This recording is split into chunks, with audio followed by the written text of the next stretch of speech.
Good afternoon, everyone. I know most of you, but not all. My name is Francesca. I'm the executive director of the project on managing the atom, and I am absolutely delighted to have my two colleagues here to present a little bit of what is going to be a preliminary, yet quite interesting and important work on nuclear crisis. And again, I also want to really thank the Zoom audience who has been with us and all the young scholars, the pre-doc and postdocs that have joined us today for this important event. I mean, we consider the future and the commitment about history and understanding of nuclear crisis really critical. And so I really want to thank you for joining us today. When we designed the panel and the agenda, we thought we wanted to carve out a little bit of time to present some more new work that our team is doing. And I want to say this work is done within a specific context. Matt and I are leading a rather big MacArthur grant to create a research network on rethinking nuclear deterrence. As it stands today, it would be a 2-year project that will bring together some of the best universities in the world, not only Harvard, I have to say, but also Professor Scott Sagan at Stanford, some European universities and beyond. This is really an attempt in a way to respond to the urgency of the moment and try to understand what are the theoretical assumptions about nuclear deterrence that are no longer applicable to the historical context in which we are living in. And so part of this work, or preliminary work that we present, is also part of this initiative. I also have to say, I wouldn't be the executive director if I wasn't doing this. I also want to thank two of my best donors, and I have to do this. MacArthur Foundation on the one hand, and the Frankel Foundation and Alan Meyer were sitting here today because they allow us to do really important work that we wouldn't do otherwise. Let me turn now to Professor Matt Bunn, who is a giant in the field, and he doesn't need any introduction. But let me just say a few words because he's my boss. And so if I come in, it's going to be. So Professor Matt Bunn is the James Schlesinger Professor of the Practice of Energy, National Security, and Foreign Policy at Harvard University. He has done a lot of work on many nuclear-related issues, including, of course, nuclear theft and terrorism, nuclear arms control and strategic stability, nuclear proliferation and measures of arms control, the future of nuclear energy, and the nuclear fuel cycle. Before joining the Kennedy School in January 1997, he also served for 3 years as an advisor to the Office of Science and Technology Policy in the White House, where he also played a major role in U.S. policies related to the control and disposition of weapons, usable nuclear materials in the United States and the former Soviet Union. He also directed the secret study for President Clinton on security for nuclear materials in Russia. You have got so many awards, but I want to mention a couple because I think are really important as we talk about the end of the world. Francesca. No. He got a major award from the American Physical Society Joseph A. Barton Forum Award for outstanding contribution in helping to formulate policies to decrease the risk of theft of nuclear weapons and nuclear material. He wrote many books.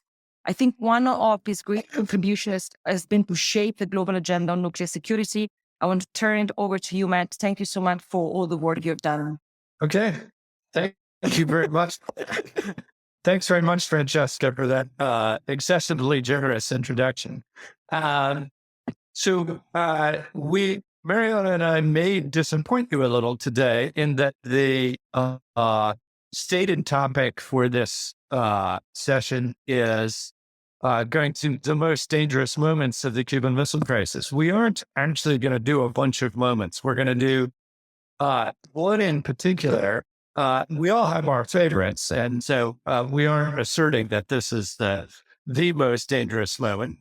We've heard already today about the enormous dangers that would have occurred had President Kennedy had to make the decision in the first couple of days and going for airstrikes followed by an invasion when he didn't know at that moment, as we now know, that the Soviets already had tactical nuclear weapons ready to go to defend those missiles.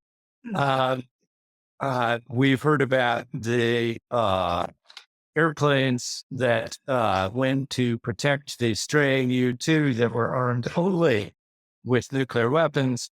we're going to talk a little bit about the submarine episode in the Caribbean. But this is part of a larger set of work. And in particular, one key reason why debates about nuclear deterrence keep sort of going round and round and the same arguments getting made is that we don't have any data, as Lynn Brooks mentioned. But the one set of data we do have is data about near misses of the past. And there's an enormous amount of work done, but much of it by people in this room, people participating in this meeting, that describes these various past events, but it has not been very effectively systematized. And what we are hoping to try to work with other scholars to do is to look at very specific incidents, not say the whole Cuban Missile Crisis, but something like the incident with the submarines in the Caribbean, and say, what were the factors that made this situation more dangerous? What were the factors that made this situation less dangerous? How have those factors changed since that time? It may be that things that were very dangerous 60 years ago are not that much of a problem now. Or it may be that safety factors that existed 60 years ago have gone away now, or changed in some important way. And then how might we think that changing geopolitics and changing technologies are going to change them in the future? Or how could we take policy actions that might change them in the direction of greater safety? Our hope eventually is to work with other scholars to produce essentially a data set of incidents with factors that scholars could then look at and say, are there common factors? Are there, and ultimately scholars may be able to ask questions, we haven't thought of with the use of this data set. Now, that will require ultimately developing coding procedures and various other things that are not yet done. So this is very much preliminary work. And we are eager to get advice on it. I will say also that an additional piece that we won't be talking about today is... Should we put the slide up? Sure. Yeah, go ahead. Let's have the first slide. That's the one I've been talking to already, so I apologize. An additional piece that we won't really be talking about today is another set of data that's available is, in a sense, synthetic data. That is, in war games, like the 2016 game we heard about earlier today, what kinds of factors tend to lead people to reach for the nuclear button or not to reach for the nuclear button. But that's a future piece of work. So right now, let me turn it over to my colleague, who I think is maybe was introduced this morning. I'm not sure, but I need to introduce her. To talk about the submarine episode. Wonderful. All right, let me turn to Mariana Budjeryn. I'm sure if you have watched CNN or BBC or Al Jazeera, you have certainly encountered Mariana in one of their many interviews. And I want to say it's pretty extraordinary to have somebody like her on the team in this past few months, because she brought grace, she brought incredible, academic depth and knowledge about the situation. But I have to also say lots of lucidity about this crisis that really surprised me, as it gets really personal, of course, because of her family is in Ukraine. I want to thank you so much for doing the work that you are doing. Mariana is with us as a senior research associate, and she also was a Stanton Nuclear Security Fellow. She has been also appointed to the Harvard Davis Center for Russian and Eurasian Studies. She's one of the architects of something we called ACONA, which is the Arms Control Negotiation Academy that really tries to train the new generation of diplomats and negotiators for future arms control agreement. She's published widely. Many of her articles and the upcoming book or the cover are going to be posted on our website. And I have to say she has done an incredible coverage of the Ukraine war from many angles, and she had a lot of depth to all our discussions. Mariana, over to you. Well, thank you so much for this introduction, and thank you, Dan, for kind of scoping out the framing for this project. If I could have the next slide, please. So, as Matt outlined, what we tried to do is to reconstruct this sort of sub-crisis within a larger crisis, this instance of mere use, drawing on many excellent sources that are already out there. And I just want to give a shout out to Svetlana Savranska and Tom and William Blanton and William Burr at the National Security Archive, who have assembled an incredible amount of documents on this particular episode in particular.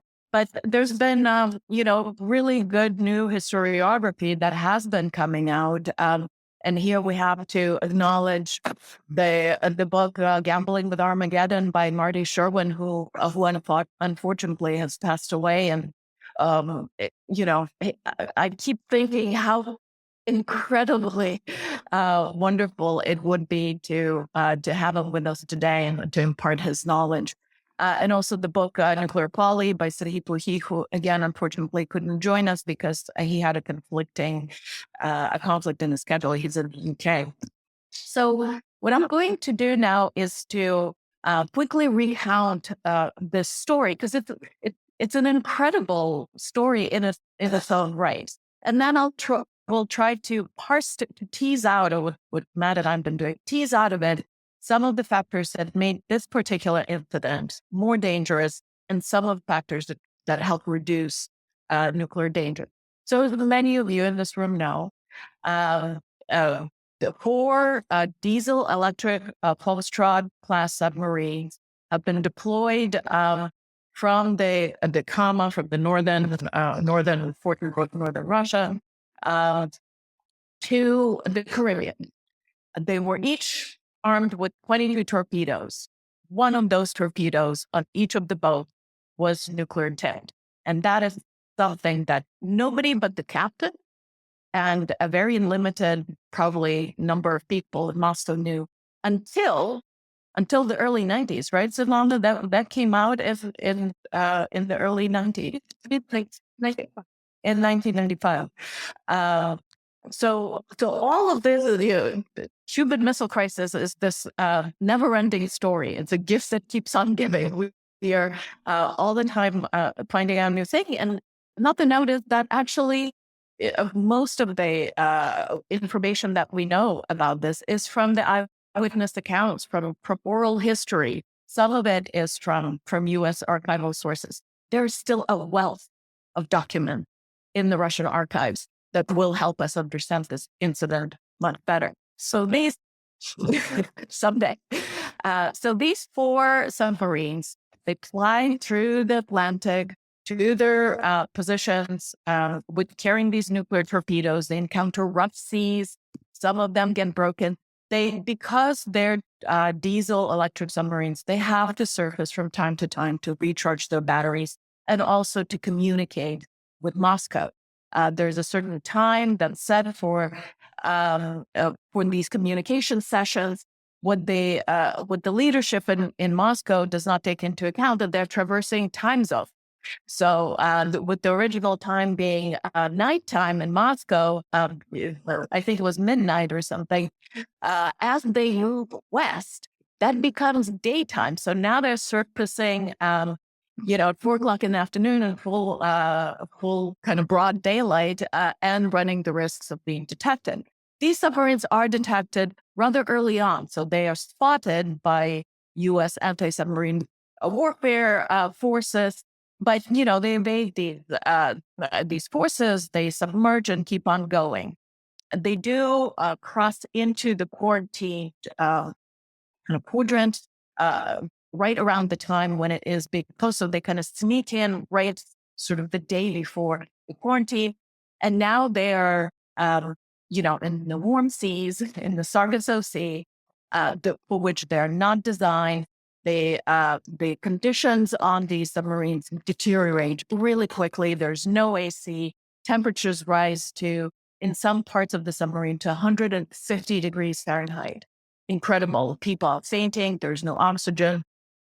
These sort of metal cans into water turn into these incredibly hostile environments for humans. And amid all of that, the submarines get detected by the ASW forces that are now on their tails. They're pursuing them. They're dropping depth charges and hand grenades to try to force these submarines to surface. And on the evening of October 27th, one of the submarines, the B-59, that's commanded by Captain Valentin Savitsky, Captain Second Rank, Valentin Savitsky, comes the closest that we know so far to the actual use of that nuclear torpedo. Now, the accounts still are somewhat conflicting, at which point this kind of the crisis culminated.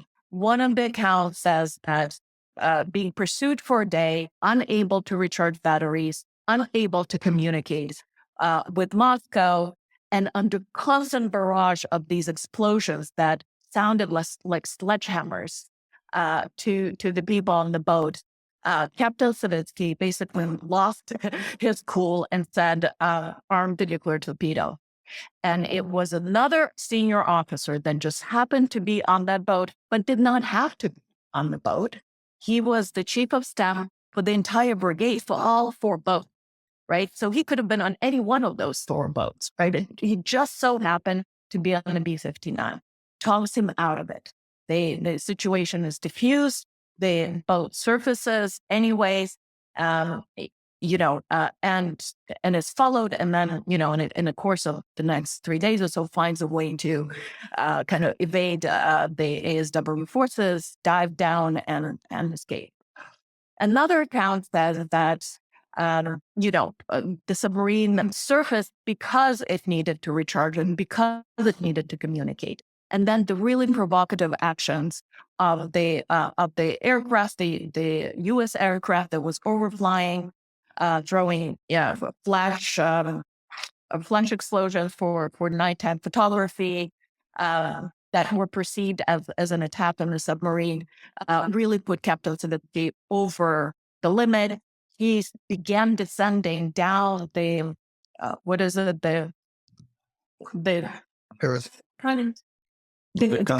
counting tower. Yeah, I should know that. And he was already down, but one of the other officers from the boat was kind of delayed and saw the U.S. USS Coney flashing an apology, and he was able to read that apology literally because of the delay in this descent, and went in and dissuaded and Captain Valentin Savitsky from arming and using the nuclear torpedo.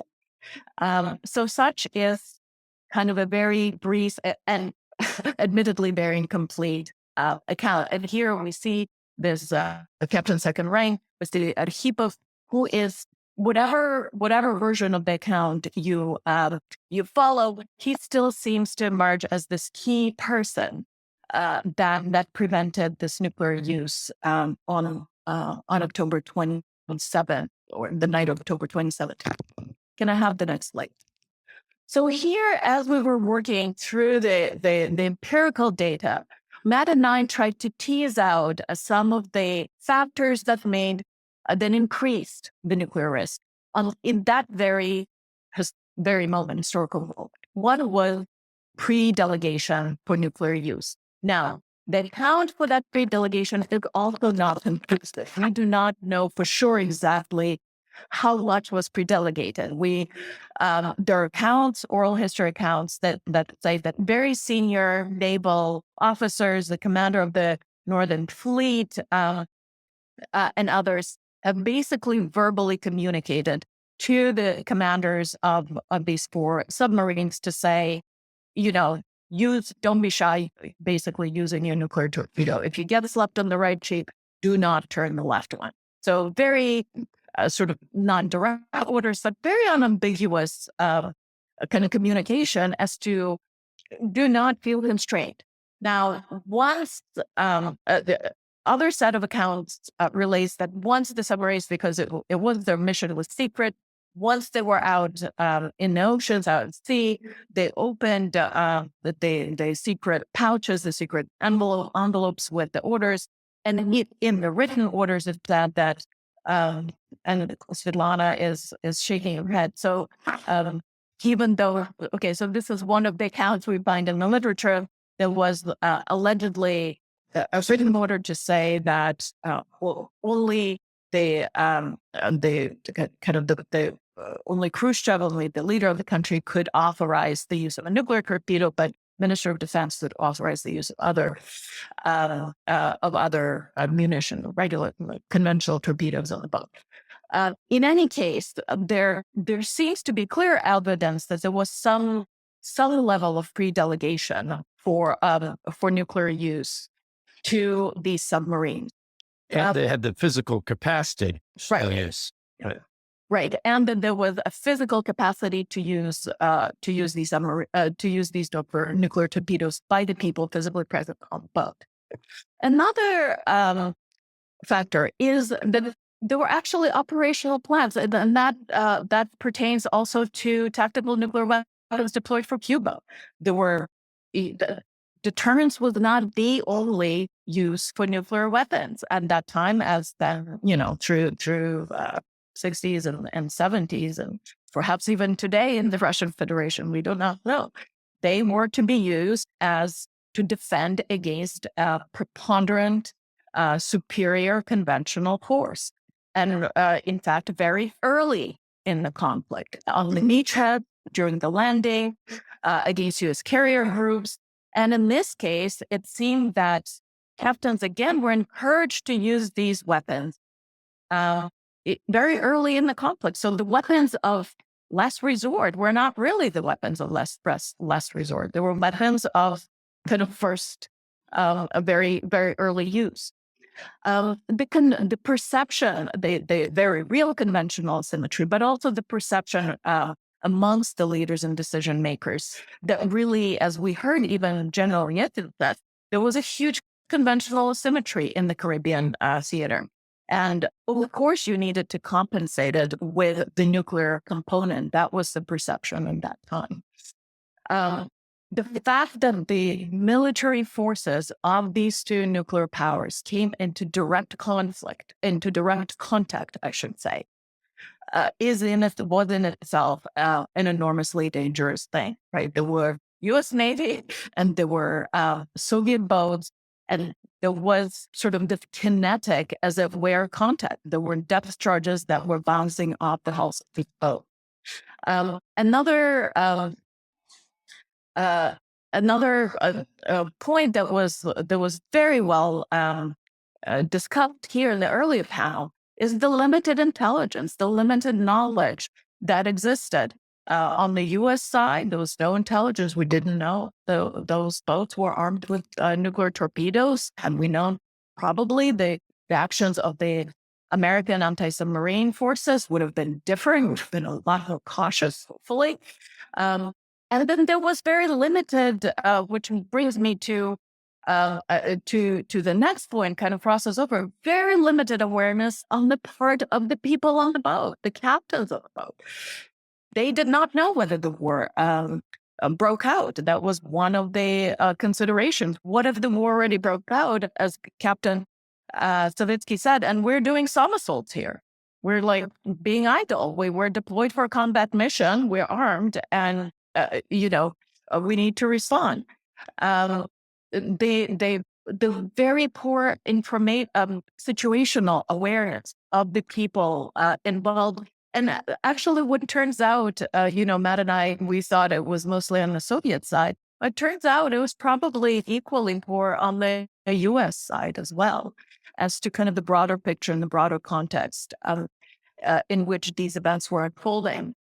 Of course, very poor technologically, very unreliable, very poor communication system between the boats and the headquarters in Moscow. The fact that they had to service, risking being detected, the fact that even then, a lot of times this communication was unreliable, and the information fed by Moscow to the people in the field was incredibly sparse and for most of the part useless. They would get like harvesting report, the other kind of information that that helped not one bit.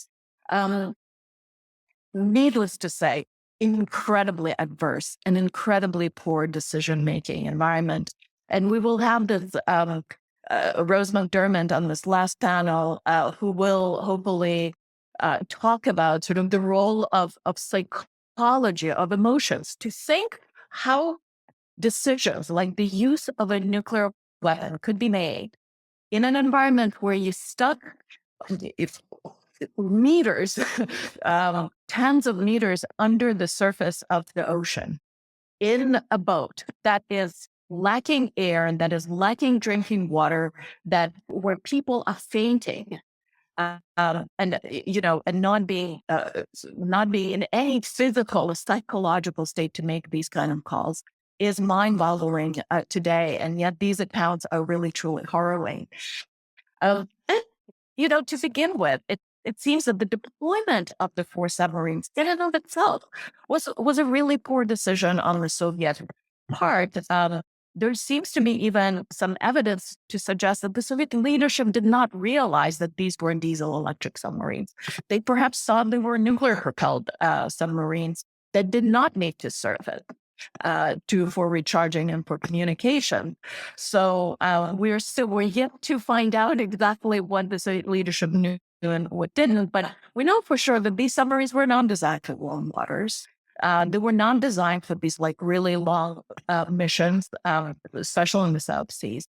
So this was an incredibly poor and kind of reckless judgment on the part of Soviet leadership that actually was very cruel to their own people, first and foremost. And if I could just get the next slide, and with that, I'll pass it to. So very, very sparse sectors, it seems, on the list of things that help reduce nuclear risk. It certainly helped to have had more than one person making decision. There seems to be evidence that there are 3 people were needed to actually physically turn the key on this torpedo to enable it. But it seems that 2 people were making the actual launch, were authorized to make launch decision. And it is incredibly lucky that this particular person, Captain Vasily Arkhipov, who again could have been deployed to any other boat, he just happened to be on that particular B-59, and he happened to be the highest-ranking officer on that boat. So he could actually both dissuade but also pull rank in order to prevent the authorization of nuclear use. Incidentally, Captain Arkhipov had experienced an accident on the nuclear-powered Soviet submarine some years prior. He had seen crew suffering from radiation poisoning from, he had seen kind of his personal experience with nuclear danger really did make a difference in that case. And finally, we just benefited, as I said, from a lot of good luck in this situation. That Arkhipov happened to be there. That whatever the particulars of the story are, that somebody happened to see the ecology flashed, right? That there's something more drastic didn't happen when the anti-aircraft, anti-submarine forces weren't chasing. That there was no physical damage from these grenades and depth charges to the hull, which were some of the circumstances under which allegedly captains were authorized to use these weapons. So again, our last panel, we'll hear from Benoit Pelopidas, who's done incredible work on luck, the role of luck. The only caution is that luck is blind, right? It could be good, but it could very, very well be bad. So with that. All right. Oh. Thanks. So can we get the next slide, please? We're going to talk about how these factors might have changed over it's been 6 decades since then. So the pre-delegation definitely is greatly reduced today, certainly in U.S. and Russian forces. One distressing thing of just the last couple of weeks was the North Korean statement that they will now be pre-delegating the ability to use nuclear weapons to battlefield vendors. Plans for nuclear use, similarly, at least in the U.S. military, possibly much less so in the Russian military, there is much less emphasis on sort of operational planning for using nuclear weapons in a tactical battlefield way. In those times in the U.S. military, we had nuclear weapons for most military purposes you can think of. We had nuclear depth charges, we had nuclear landmines, we had nuclear air defense missiles. There were nuclear air missiles here in Boston to defend Boston from Soviet bombers. Right on the coast of Boston Harbor, and the radars on a couple of the islands of Boston Harbor, memory serve. Interesting question whether it would have done more damage to Boston than protection of Boston. We had nuclear weapons for a wide range of operational purposes, and that's just not the situation today. Conventional asymmetry, I would argue, it depends on where you're fighting. In some places, there would be a massive conventional asymmetry today in one direction or another. But I do think when one side feels it cannot possibly achieve its objectives except by using nuclear weapons, it certainly increases the risk of nuclear use. Direct force engagement. It's my belief, and Graham mentioned earlier today his non-nuclear taboo, that at least since the Cuban Missile Crisis, I think both the United States and Russia have had a firm policy of avoiding situations where their forces were shooting at each other directly. And so the direct force engagement, I think, is greatly reduced today, but could very easily come up in the Ukraine situation. While the Biden administration has been very successful in keeping its thoughts about how it will respond to Russian nuclear use secret, the talk that one hears does seem to suggest that people think that some kind of major conventionally armed, at least, response would be required. And so you might very well end up in a situation where U.S. forces are, in fact, striking Russian forces. Limited intelligence, that I think would be greatly reduced today. One of the spectacular aspects of the Ukraine war has been the high accuracy of the intelligence the United States has declassified. The poor communication with leadership, I think that would also be greatly reduced. Both United States and Russia, and one hopes also China, have figured out, some ways to communicate, even if you're underwater from a submarine. The poor decision-making environment, these days the submarine, if it was involved, would be nuclear. There might be other situations where you'd have a poor decision-making environment, but the particular aspects of, it being over 100 degrees Fahrenheit and not having enough air and not having enough water, et cetera, would not be there. One broader concern I have about decision-making environment, Graham mentioned earlier, had Kennedy and his team been forced to make the decision in the first couple of days, Graham estimated a 90% chance that they would have gone for the airstrikes followed by the invasion. in which case there's probably a very, very high likelihood that the Soviets would have used nuclear weapons, as Svetlana told us earlier. I think in today's media and social media environment, it's inevitable you would have to make the decision.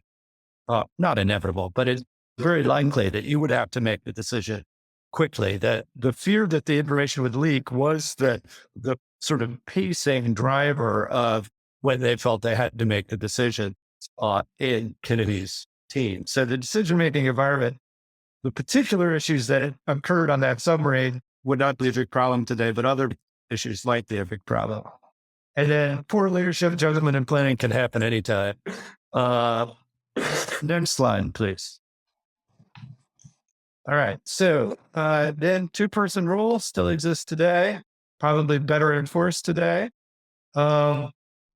Personal experience with nuclear danger, I think, is greatly reduced today. We were hearing about how children during the Cuban Missile Crisis reacted.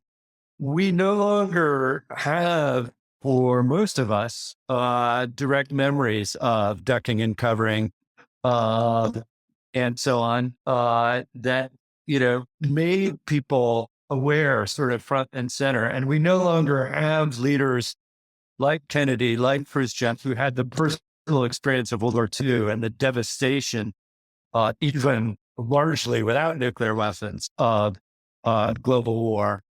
And as Mariana said, luck can go either way. You can have good luck, as we had in this situation, or you can have bad luck. So that's sort of where we've gone so far on teasing out some of these factors and how they might be changing.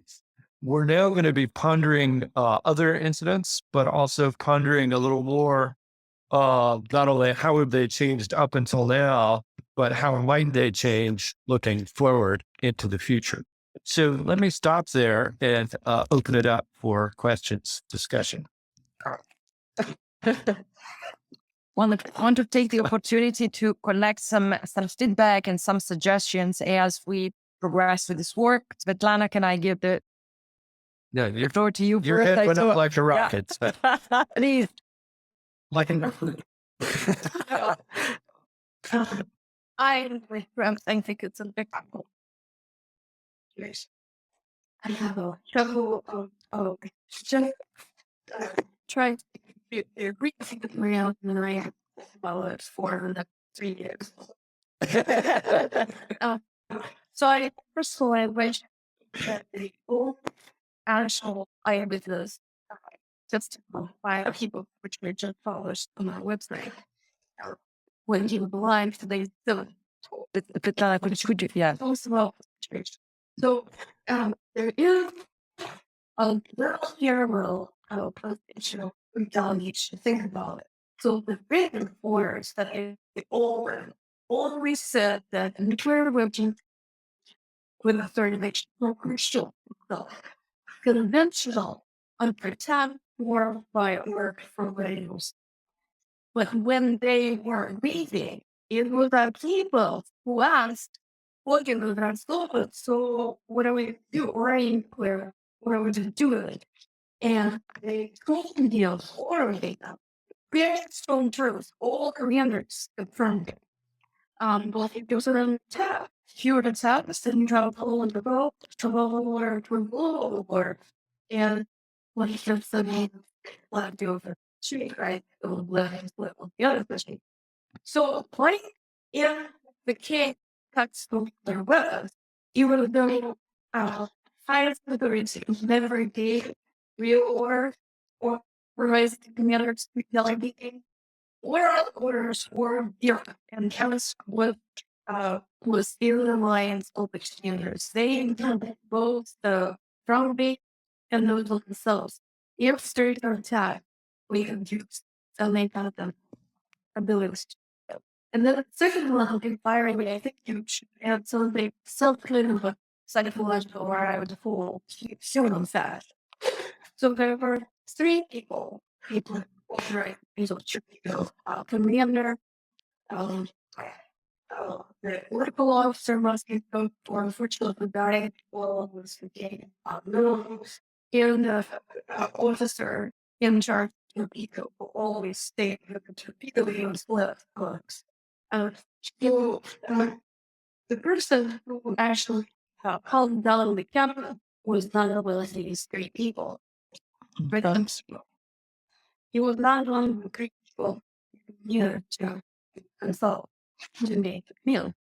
And Mariana points out that both was okay next to him. So he is speaking word, strike or conflict.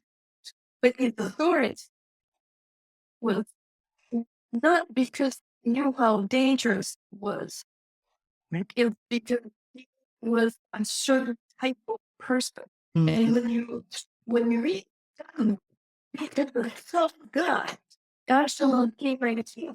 And sing the building second he was the self God. He was like, okay, you want to keep it. So so the personality of him, he was very stable, was sure, was restraining, and he was very brave. Whereas people see something, and don't know if it's true, but a lot of people was present, very emotional, and kind of like slightly people. So why they're the same, they have in second class, where people can in that case. So it's like one job that shoots one of the people. Right. So it's essential. That's the way you describe it. So it's all the house. Keep speaking there. It's not a good incident. Like, it's because it's not running now. You damn you. And she just thinking you're lying well, but it's up there. So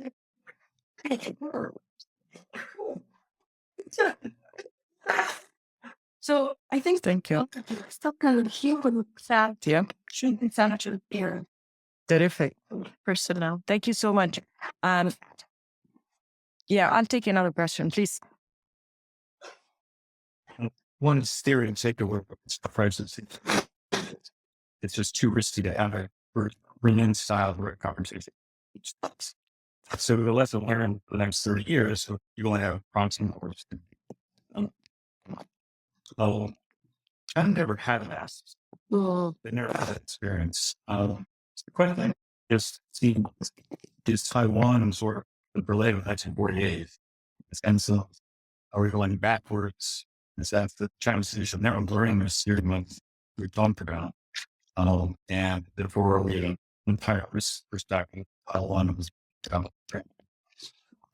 All right, let's take it is true. Excellent. So first of all, thank you, Svetlana. It's absolutely clear that the role of individuals in the crisis is huge. Whether it's Arkhipov or Kennedy or Khrushchev or a number of other people. And I sort of, in a certain sense, put that under the luck category.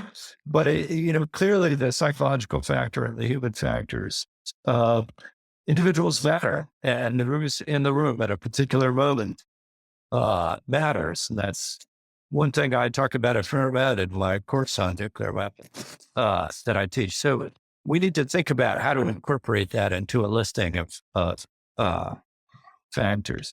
In terms of the Chinese, I think they may have had that experience to some extent in the Ussuri River crisis with the Soviet Union in 1969.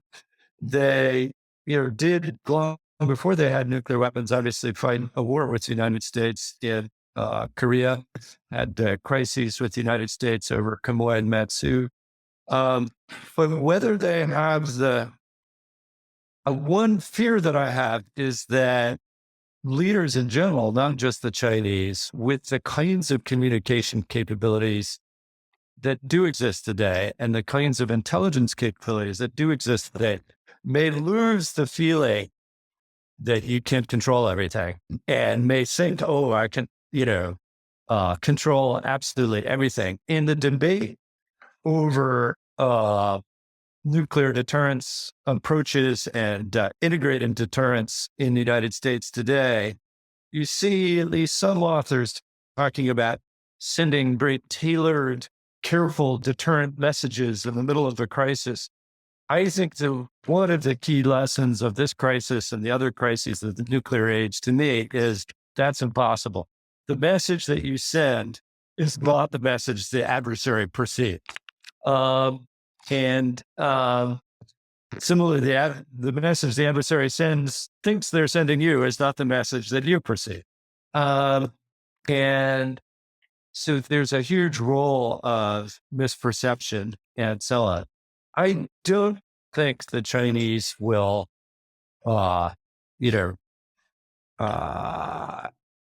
have the belief that they can control everything. And I think there has been some learning. One interesting thing that we're hoping to be able to do in this broader deterrence network that Francesca was mentioning is understand better for countries other than the United States and Russia, what crises really shaped their thinking about these kinds of dangers. Because maybe it's totally different crises or totally different perspectives on crises than the ones that we had. I will tell you a funny story of which has been perhaps starting a little bit out of school because it's from a private dialogue with the Chinese, but we're attempting to have a dialogue with them about the risk of sort of things getting out of control in the event of a crisis over Taiwan. And we actually managed to get Secretary Perry to be our opening speaker, and he laid out a very compelling, scenario of things getting out of control and ultimately ending with nuclear use. And the Chinese started with, well, we have a no first use policy. If you had a no first use policy, nobody would use nuclear weapons, everything would be fine. So they were sort of ruling out the whole, issue of things getting out of control unintentionally. So we pushed back a little bit and, elaborated the concern a little bit. They said, in essence, well, we understand that any major, crisis or conflict between the United States and China would be very dangerous and so should be avoided. So, if we assert our sovereign rights over Taiwan, you should let us have it. And then there won't be a crisis.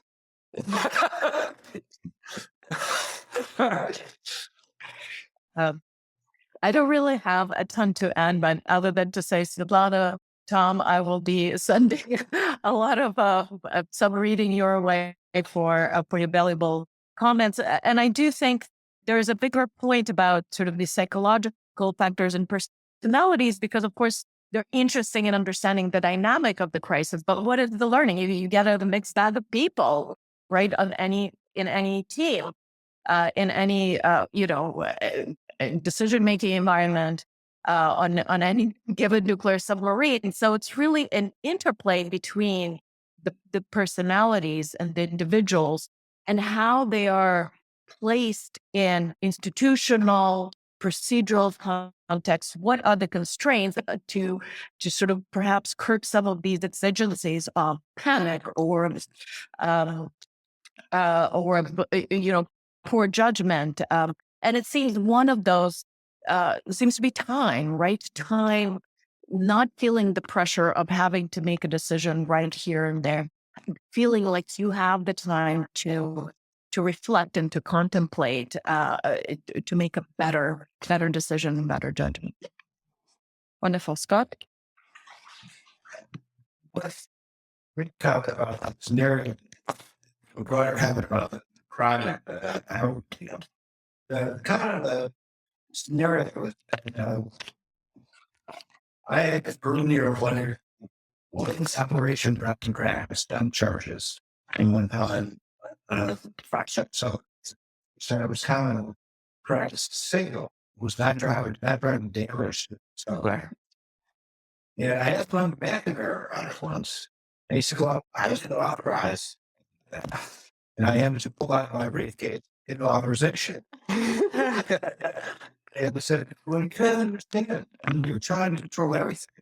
But the Secretary of Defense has dozens of things that come across invest every time, every day. And the idea that could manage that is really important. Listen, we may offer it without fully understanding more in detail. So the lesson here for me is that even as strong as a national security team and as confident that they could overrule the military if necessary, as the ex-convict president it was, even then, lots of things happen that are below the radar for the decision maker. And to give another example, not just driving and practice stun charges, they're focused on the chest, not focusing on the salary. Last 5 minutes, they are talking about the NATO aircraft and nuclear weapons currently, as what Kennedy said the issues. There's no evidence about the aircraft and nuclear weapons, which would be attacked if the Ryan sends act and they put this restricted plan.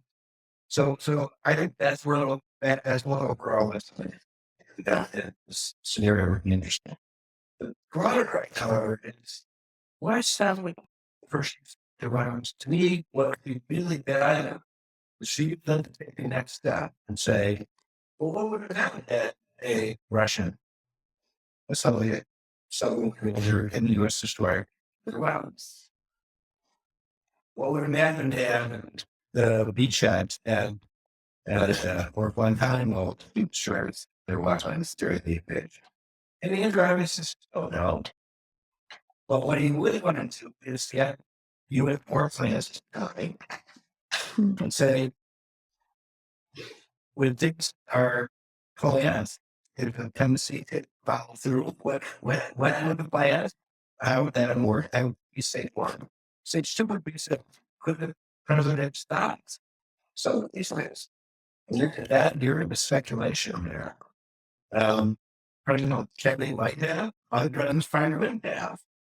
And that, and then lastly, I think the scenario would be really important to understand the first attack will happen, but focusing on really different kinds of ways. So I love this project. I encourage it. I think Saturday, that's not just Saturday. It works. Thank you. Let me take Sitara as well.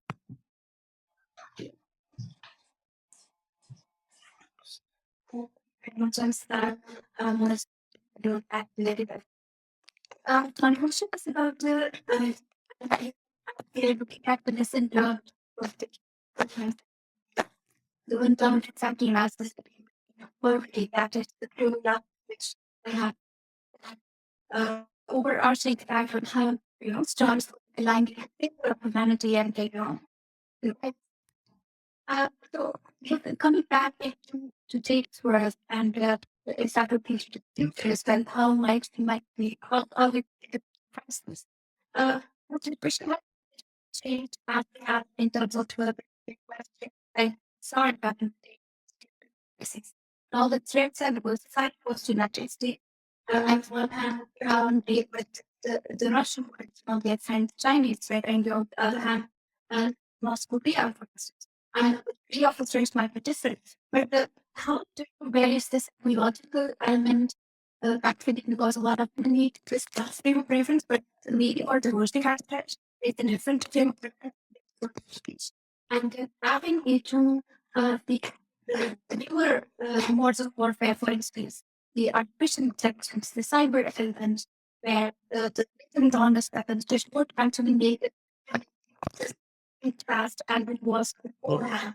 So the time has the range. And it's on how decision making began wisely. Science is such thing that I consider it as a process. So I think that could be these other features of the basic threats, the first fight, the effort also adopted after that. All right, let me start with you, Mariana. Okay, thank you. Scott, thank you so much for your suggestions. I think that's a great set of recommendations how to take this research forward. And Sitara, I mean, yes, it is a very different environment today. that puts all sorts of new, so not just kind of triangulating and trying to determine how do the old factors, that were at play back 60 years ago, how they changed today, but what new pressures are now added.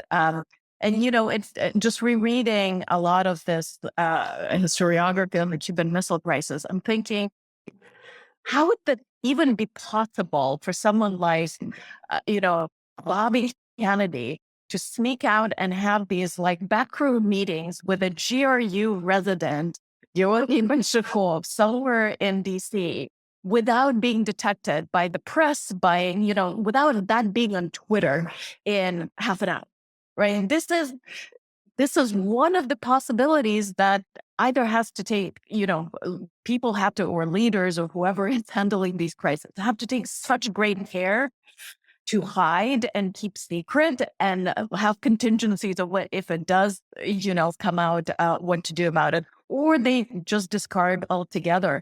And I think what General Yeltsin said, that, the communication cannot be reduced to public statements and media appearances and even diplomatic notes and exchanges. There has to be some kind of confidential trust building, or at least, a genuine way to try to engage and understand the other side. I think that has actually become more difficult in today's environment, information environment, and just the role of media and public in decision making. As you say, it's so much faster paced. All right, Matt, 1 minute, because I want to go to off then who also have the question. Okay. Scott, thanks for your suggestions. The reason we so far have focused on sort of first use is just because beyond that, you really don't have any data, but you have offered some interesting ideas for at least some things to collect that are at least relevant. I am a little more optimistic on confidential communication because today we have, WhatsApp and Telegram and et cetera. And you've found, one of the advantages of the controversies of the Trump administration is lots of things got leaked. And you found all of these interesting exchanges between, for example, Jared and MBS over, WhatsApp and various other, encrypted apps. So I think while there are definitely things you can't do anymore without being detected, there are things you can do now that you couldn't do back then. One thing that I don't even know if it's out yet, maybe still about to come out. Sir Lawrence Friedman and Heather Williams have an Adelphi paper on the role of social media in recent interstate crises, and found that actually it hadn't made that much difference in escalating recent major crises between states. So that was another small piece of better than expected news. Wonderful. I'm going to take 2 more questions. Okay, Austin and then Sarah, and then we need to close. Austin, you go first.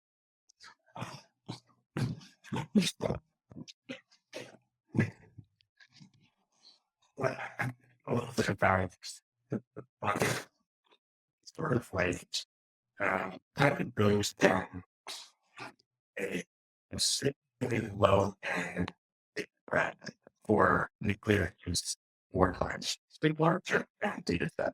And one of the challenges to data based from rich quality of assessments or abstract quantities.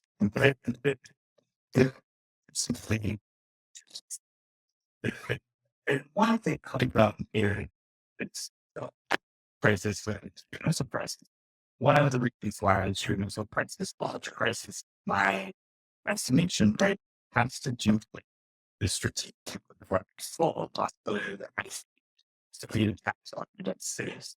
What should be at strictly practical weapons to in some crises, in particular, one of yours in bear weapons at sea. I just wonder to what extent so tactical nuclear weapons might be comparable to something like the bombing in Hiroshima and Nagasaki. Like, what kind of moral outside, what kind of particular radiological application of the people surrounding the attack. It's all kinds of varying health related to response. I had to call up. I just sort of asked you like, are all kinds of possible when we look at the straight COVID really turn on us when we think about opposite over evaluation. Is how much with that. So the time first, it's like it's created that's happening to this in the future. It's created. Everything's like profit there. I think that it calmed down the richness of the piece Here, context. very interesting. Don't answer, Sarah.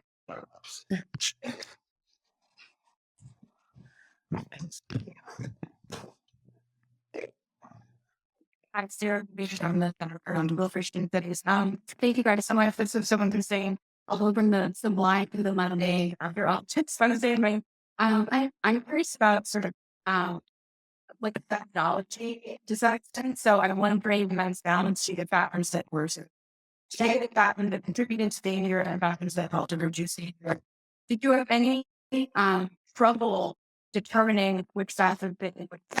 And the reason I ask this, like thinking about an interview, I remember reading and did in December of that, working sort of out, there's symptom talk about like I'm recognizing like the many warehouse and I found the GP got useful and was kind of like, I don't actually be that sign on that and see what they complete Mercury. I don't know how all that would be. So I was just curious, ran into any of these questions and we're trying to figure out where does it start? Short answer to Sarah's question, I think, is no.